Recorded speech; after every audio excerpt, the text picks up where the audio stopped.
I recall hearing about a principal of a small private school, and she was walking a prospective parent of students through the school.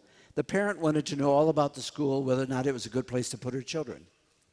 So the principal was taking the time, showing the classrooms, talking about the size of the class, each class, was talking about the quality of the teachers, and that many of them were experienced and had advanced degrees in education. And then the principal said, and all of our teachers have AIDS.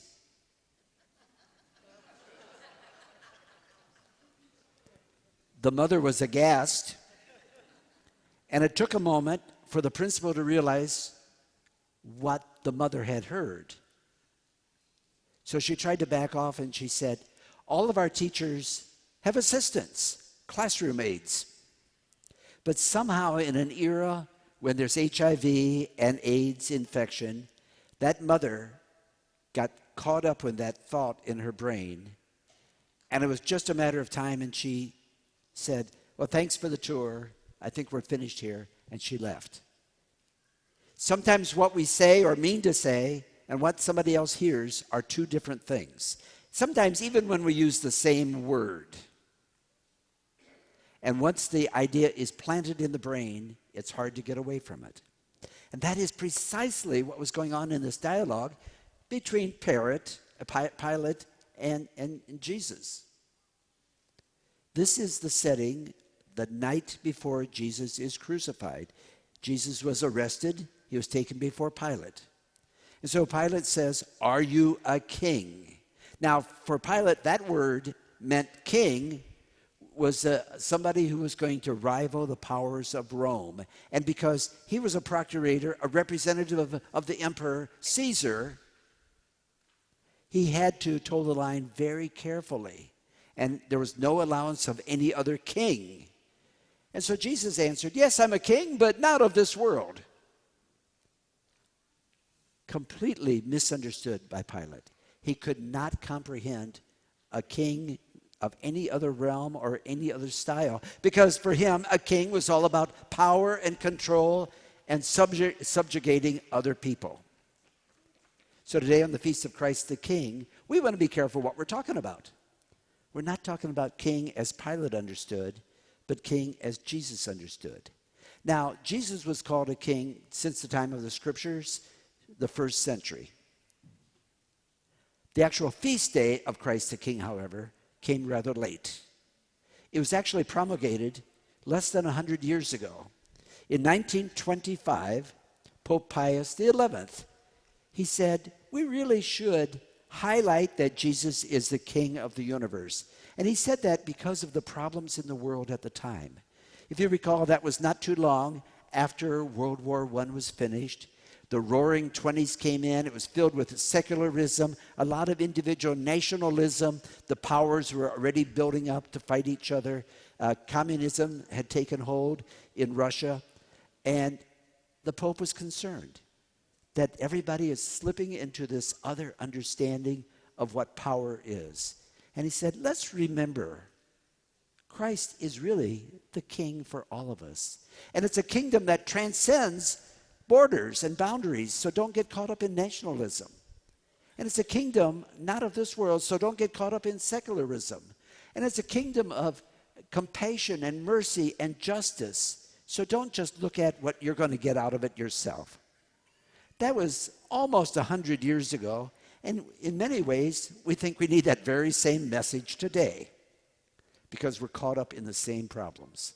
We need to remember the kingdom of God is not of this world. And that is actually the line that Jesus used to Pilate. When Pilate says, well, are you a king? He says, my kingdom does not belong to this world. And I'm sure that Pilate thought, well, if it doesn't belong to this world, then what does that mean? Guess what? We're still trying to figure out, what does it mean? It means it goes beyond this world. For us, it's a reminder that we don't live just for this world. We do live in this world. And we have a responsibility to this world. We have to enter into the issues. We have to bring some moral value into the way people live and the way society lives. No question about it. We can't just go along with the popularity. At the same time, however, we don't live for this world. I think a lot of times when people hear that we don't live for this world, they automatically in their brain think, oh, yeah, I'm going to go to heaven eventually. But when Jesus started the kingdom, he planted the seeds of the kingdom on earth. The kingdom has to be our place to live now, our way of living now. And the kingdom of God is a way of living. We have to live in a different style. We have to belong to that realm. I was remarking this morning, actually even last night already, as I saw so many people bringing groceries for the food drive. In fact, I'm a little worried. There's so much food over there, and it keeps creeping closer and closer. And I have 3 families coming in at 1 o'clock for baptisms. I have a hunch the families are not going to be able to gather around the baptismal font. Maybe they'll have to eat their way through first to get there. But at the same time, I want to say thank you to the people who remembered to think about other people. It's wonderful. It's overwhelming. It's beautiful. And this is great. It's a testimony to what we're trying to be. But let's not let it happen just once a year.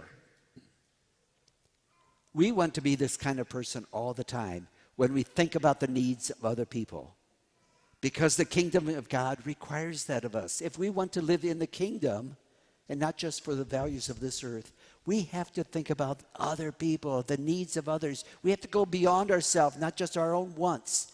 And we have to let go of power and control and having things our own way, which is always tempting. Always tempting.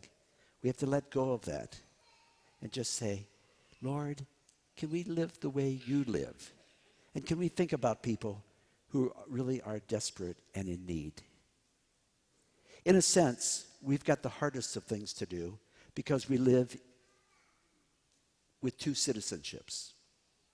We are citizens of this world. I've got a passport, and there are many times when I've traveled, I was very pleased that I had a passport that I could trust. But I don't want to live just for this world. I'll make a difference while I pass through the world, maybe. But I want to live for something else. And I have found over the years that I've met a few people who have dual citizenship. And usually what happens is they have to let go of one if they want to live in the other. You know, you might have a dual citizenship if you are an American, for example, American parents, but born in another country. You might have dual citizenship, but usually that's revoked when you start voting in one of the countries and you let go of the other. It's almost impossible to claim 2 at the same time. The question for us is, what are we going to claim? Is this truly going to be the kingdom that we belong to? The kingdom of God. And can we live so it becomes evident that we are citizens of the kingdom?